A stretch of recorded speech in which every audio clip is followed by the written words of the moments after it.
Hey, how's it going? Today we're gonna go over how to draw Nemesis. I'm gonna be using just regular printer paper.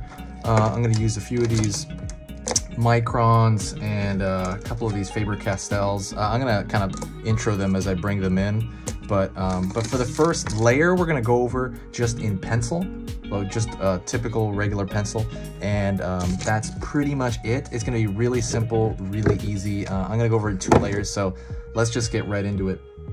So, right off the bat, this is my first layer. I'm gonna start with Nemesis's head. By the way, I gotta mention Nemesis from Resident Evil. I gotta mention that I'm gonna do the kind of classic design. I'm not a huge fan of the new Resident Evil 3 Nemesis design. I'm way more of a fan of the classic one. I don't know why they changed it like that. I mean, I know why they changed it, but I was like, I like the old one so much better.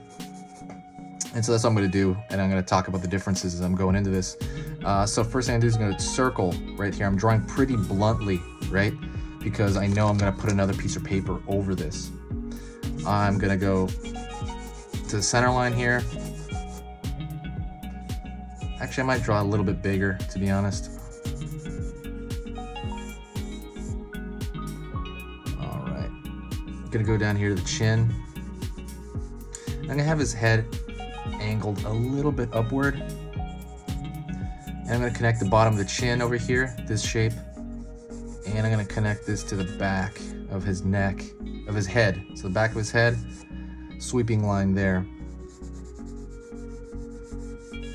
I'm going to follow through of his traps all the way up here, finding the pit of his neck. And I want to see a little bit of the underside of his neck, although he's not really going to have a lot of underside to his neck because, you know, it's kind of like all gooey and weird. So I'm going to find kind of the throat area here. I'm just doing this very messy, very quick. And I'm going to have his shoulder down on this side. Let me see. I'm going to have this shoulder that's closest to us a little bit lower than the one in the back, because that one's further away. But I am going to have that tube that he has. He has a tube that is actually kind of weaving in and out of his skin on both sides. Again, just thinking in simple forms. Sorry if this is hard to like watch, but this is how I do pretty much every drawing. I'm going to go over here, find the eye line. I'm going to find this. I'm going to find kind of the angle of the features, even though he doesn't really have any features, right? I mean, too much. He has like one eye for the most part. So that's what I'm going to do. I'm going to put like a glasses shape to find the eye. And he doesn't really have a nose per se at all. So he has like a gum line just sticking out, like a 2-cylinder, but it's huge. You know, normally you have a 2-cylinder just coming out of here, meaning that area, the protrusion of the mouth is kind of coming forward. I'm going to do that differently though. I'm going to have it all the way up here. That's pretty much going all the way up to his nose. And then I am going to find out where the teeth separate. I'm going to have them together, because he has that creepy look when they're together. I was gonna part them, but I'm gonna keep them together.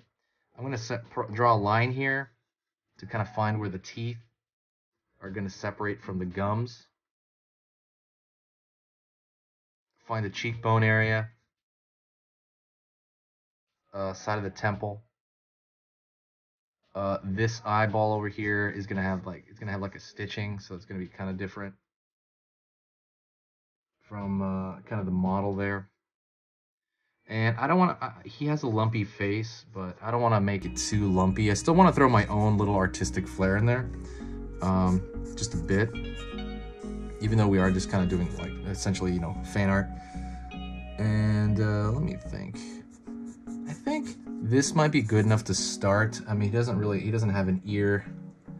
He probably has like an ear canal to hear out of, but for the most part. I'm just trying to figure stuff out so that in the next layer, I'm gonna go deeper into the actual kind of inking. I'm gonna go right into permanent stuff.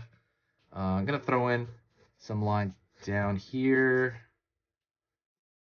Maybe pull his this chord lower.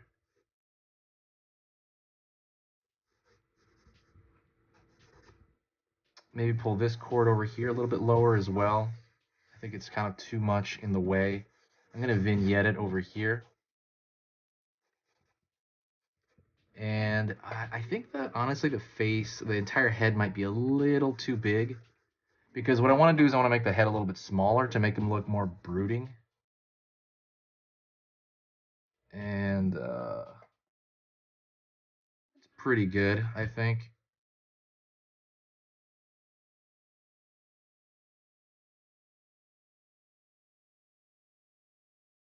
Yeah, that's pretty decent. I want him to have obviously a furrowing eyebrow over here. He needs that, I think, to make him look menacing.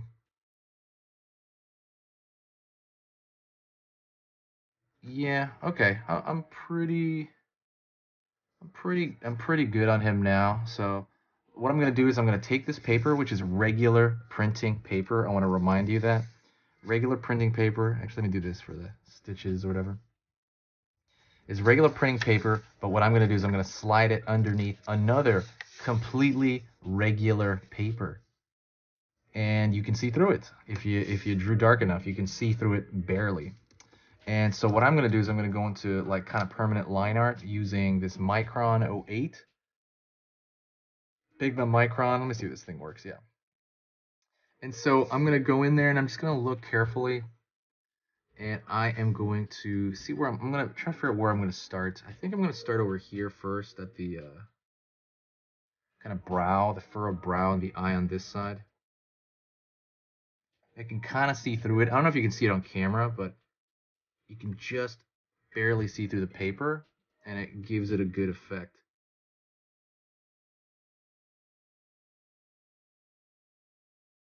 And kind of going over there, I wouldn't say step by step for the most part, but for the most part, I'm just going in and kind of, I kind of put something down and then I look back and see like, you know, does that work? I'm going into the eye. And I'm not going to throw every detail in there, but I'm going to throw kind of a lot of detail, at least for the line art, because he's kind of a wrinkly character. He's got a lot of, you know, wrinkles and kind of like skin folds and all that. He's a very organic character. I think that's why he's so fun to draw.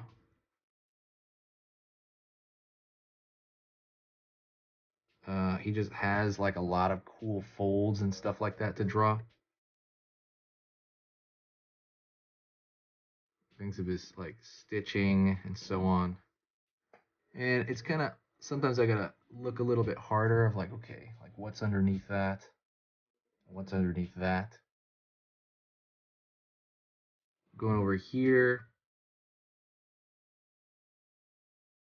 And he's got this kind of gaping hole or something, obviously, because his eye, he's like experimented on. You know, it's interesting. I actually never played the original Nemesis video game. I played 1, I played 2. As far as Resident Evil games go, I played Resident Evil, that new one, the remake. I think it was like Resident Evil 0 on the GameCube. I played Resident Evil Code Veronica. I played Resident Evil 4. I think that was 4, right? Or 5, where Leon was in this cool like jacket and he was kicking zombies and stuff like that. They changed the gameplay, which I really love too. I love the way they changed that. It was more like an action game. It was kind of different. I had one on, let me see this. I'm just trying to see like what's an attractive shape, right? Because I think that far side hole in his head right here, it was getting a little bit away. I was just gonna fill it in with anything and then fill it in better later. So as far as like, you know, Code Veronica and the games, Code Veronica was a pretty big game. I remember playing that with my sister. It was really awesome. it's barely remembered now. I noticed Code Veronica. I know everybody remembers like number 2, probably because number 2 was remade as well, and number 1. I also played the remake of number 1, and I played the remake. I have not played the remake of number 2. I actually have it sitting there. I have to play it. I actually borrowed it though. I didn't actually buy it. I played 7. I think a little bit of 7. No, I think I beat 6. Wait, I can't remember now. I think I beat 5, and then I'm mixed up, man. I am mixed up. I think I for sure played the most recent. I don't know if that's 7 or 8. The most recent, like the highest number. I played that. It kind of reminded me of like a regular horror movie. It's kind of different. Didn't feel like the Biohazard games. But yeah, and I saw a lot of those CG movies they made. They're pretty good. I thought they're pretty good movies, honestly. I don't know if they were reviewed poorly or something. Oh, I'm talking about the CG movies, not the theatrical movies. The theatrical Resident Evil movies, I like that first one. And then I pretty much thought the second one with Nemesis in it was really, really dumb. But I guess it was enjoyable. And then, here, let me go into the tooth cylinder here. Sorry, let me talk about the drawing a little bit more here. So I want to even that out, as silly as that sounds.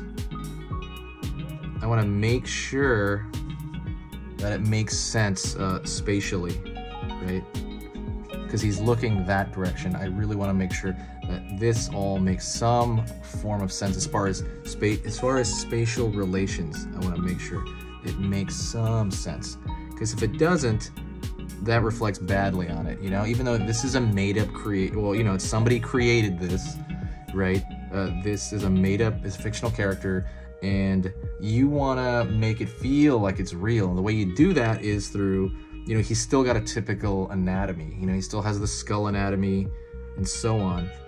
But you really want to, you know, sell that. And the way to sell that is through, you know, good proportion, good anatomy, right? This is like still, like I said, regular anatomy. This tooth cylinder right here is gonna wrap around still. That's still gonna happen. So that's something you have to kind of be aware of in order to kind of draw this and sell it. Okay, let me go back to what I was yapping about. What was I yapping about? Resident Evil. Oh, the movies. Yeah, the second one I thought was pretty dumb. It really turned me off to the series. And the third one I thought was pretty good, actually. I heard it was boring on rewatch. I haven't seen it in years. But I thought it was pretty good, like when I watched it. And then I thought number 4 was really, really, really dumb. And I saw 5 and I thought that was dumb. And I guess they made a 6 and a 7. I don't know. I think they're overall pretty awful movies in general. I just like the first one and the third one for me. And that's it. I am not looking forward to Monster Hunter because it's the same director and you know, it's his wife, Mila Jovovich, which I actually do like in movies, but I don't know, like when they're together, it's like, ugh, I don't know. I'm not a fan. Do you guys have a favorite Resident Evil movie? If you do, let me know, or a game. Let me know your experience then. You know, like I don't really know what other people's experiences are with that franchise, but you know, there you go. Let me see. I think I would have liked the teeth a little bit longer, honestly, but it's fine as it is. It's facing upward. Pulling down here. So he's got his tooth coming out. Like I said, I put down a line and I step back not just for you to see. I also step back because I want to know what's going on. You know, I get like a little bit of a fresh eye view when I do that. I step back a little bit, like just pull my hand away so I'm not drawing into something that's completely crooked or something of that nature. See, I can already tell I moved the chin back too much. The chin should be over. The chin should be over to the left a little bit more. I can already see that. What helps you do this? Portrait drawing, hilariously enough. Drawing regular portraits, that helps you a lot. Don't go into something super fancy. Well, I mean, you could, but I'm saying what the foundations are insanely important. Like you know, the basically the foundation, the typical drawing, that is really where you're going to you know, really it's really going to pay off, and you're going to learn to do more stuff through that. So I've drawn a little bit of a lip there. Let's draw the chin. The chin's not going to be too big though. I mean, it's squared off, but it's not too big because of, he's got uh, this other part here. His teeth are sticking out so crazy. Just marking those in, not really filling in too much detail yet. There's some for sure. Looking at the zygomatic arches and how those match up.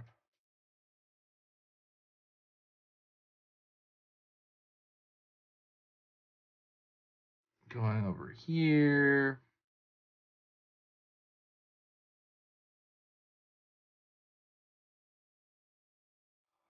Pulling upward. He's got a pretty long face. I think that's accentuated by the no ear thing.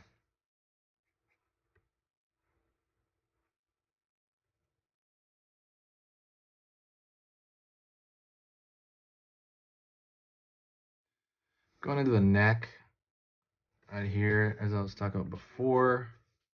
Finding out exactly how much bottom of the neck I want to give him. He's got like some loose kind of skin going on over here, over his Adam's apple area. And I want to have that skin kind of wrap around.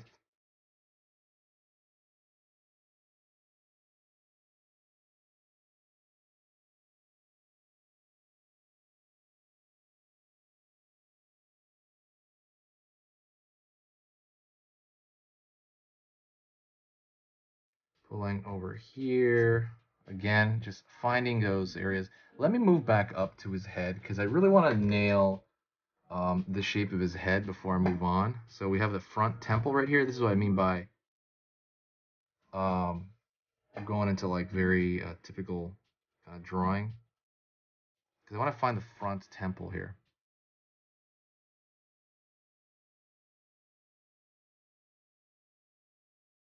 And I might even actually, what I'm going to do is I'm going to make his skull smaller in order to, there you go, that looks better, to kind of increase the size of everything else because we're judging in proportions.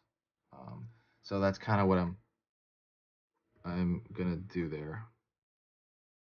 Putting down some loose skin here, or not loose skin, but scrunched up skin in the back of his neck.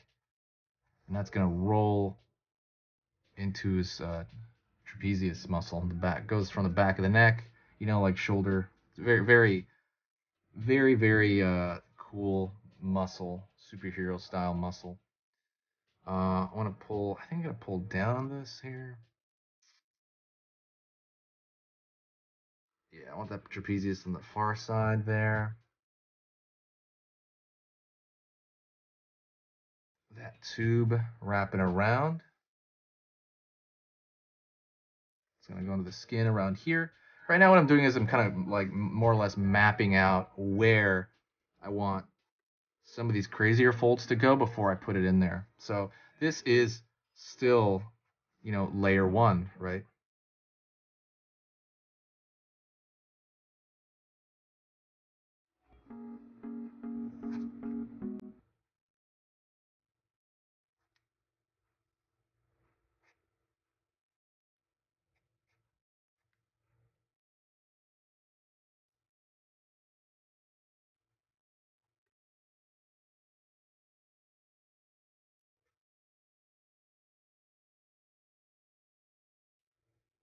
Pulling over here. Again, thinking about like the sternocleidomastoid, which is all kind of messed up on here. That's a cord that goes from the back of your ear all the way down to the pit of your neck. So that's kind of how that is. It's using real anatomy, and I see that all the time in superhero designs. That makes it look cool. They're using real anatomy and they're kind of remixing it. Pulling a cord over here. Like he has this big tube in his arm, which I don't really know what it does, to be honest. It's just a cool design element. And I might actually frame it off just like that. I don't even know if I don't know if I need his coat. If I do, I'll do it afterward. Yeah, I'm pretty much close to that first line art like done with that. Kind of mapping out again these chords, and these are more or less random, but I know they're all tying back up. That's the one thing I'm thinking, the direction.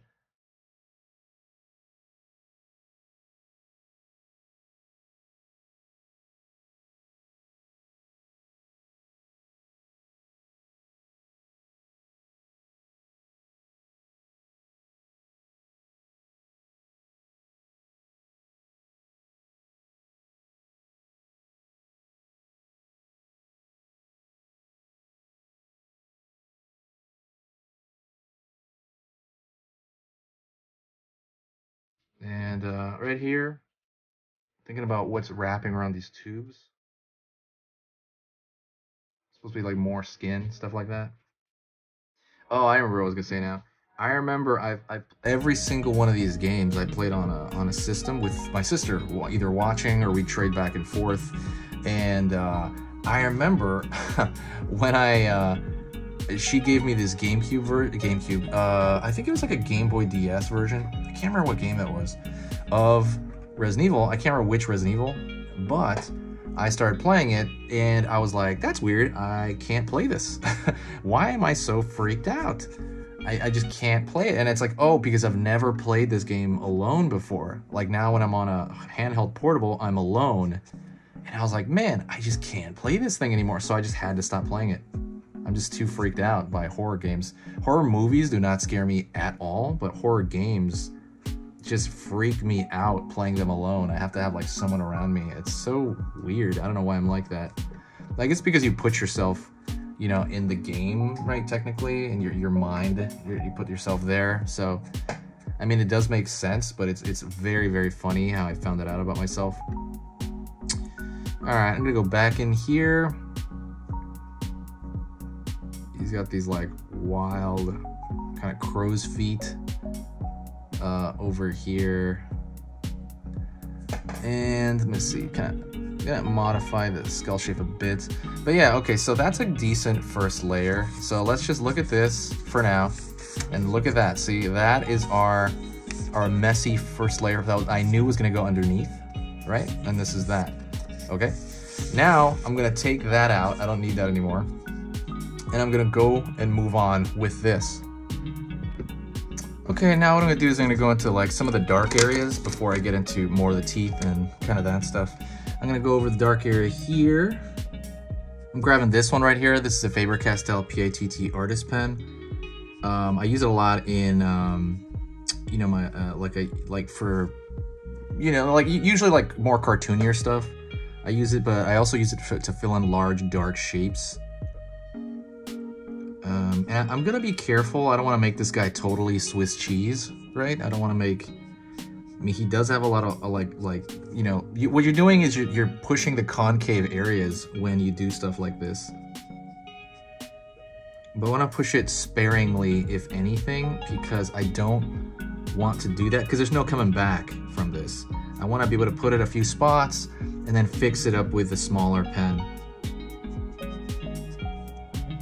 Also, let me know in the, you know, press that like if you do kind of like tutorials like this on these type of characters.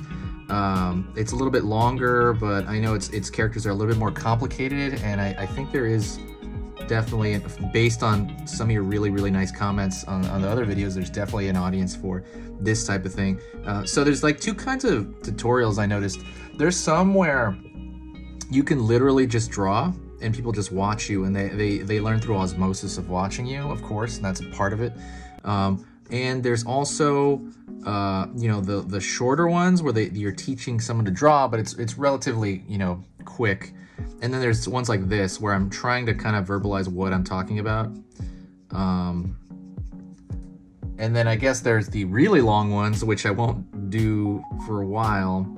I have done, but I don't know, people really zone out of those, where I go over like the basics of drawing, like where I'll be like, the skull would be this kind of shape and blah, blah, blah, you know, like, and talk about everything about general human anatomy and then go into Nemesis. But people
far as a slogan, think in 3D.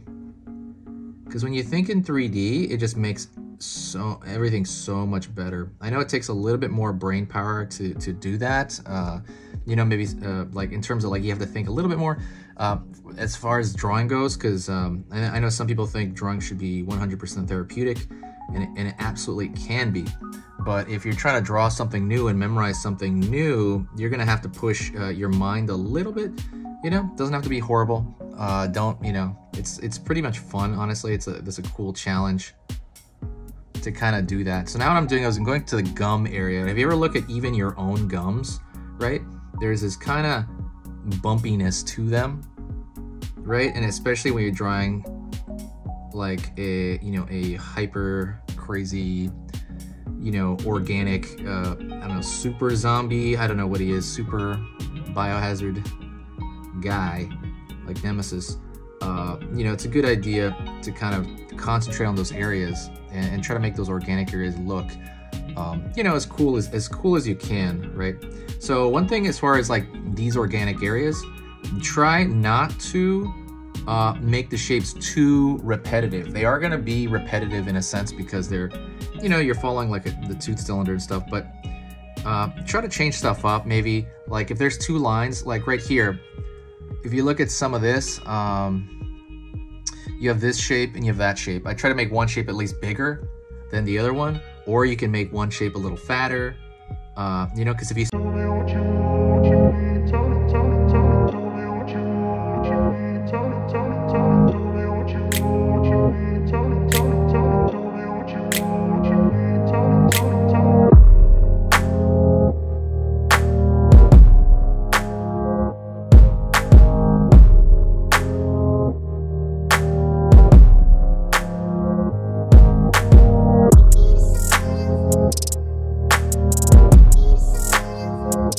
lower teeth here.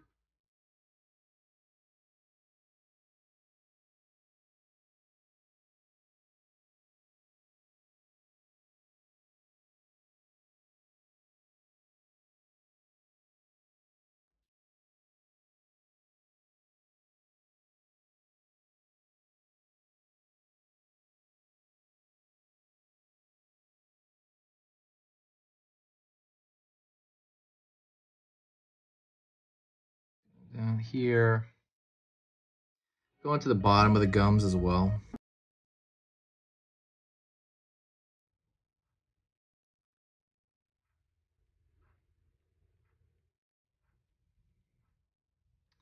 And kind of thinking again in 3D down here for these kind of small areas of the gum. And I'm going to go right here for the furrowing of the eyebrow. There's a muscle that pulls in there. And I think right now will be the time I am going to jump into kind of like a sped up version, and I'll come back and I'll talk, and then I'll probably jump into a sped up again, and then, you know, that'd probably be a good idea. So let me jump into the sped up version right now.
Okay, so let me go into what exactly I'm doing. So those dark shapes that I had first initially put, I'm going to the edges of them and I'm repairing their edges with a smaller, pen. So what I'm doing is I'm fixing those edges in a way that is more presentable, or the way I want it. And that's kind of mostly what I've been doing for the last bit here, is just kind of repairing, not even repairing, but just building up those into shapes that I want. And a lot of the shapes are really just cleaner versions of the shapes that were initially put down there. And there's no rhyme as far as like that's the reasoning, but I was gonna say this is all relatively random as well, so I'm not really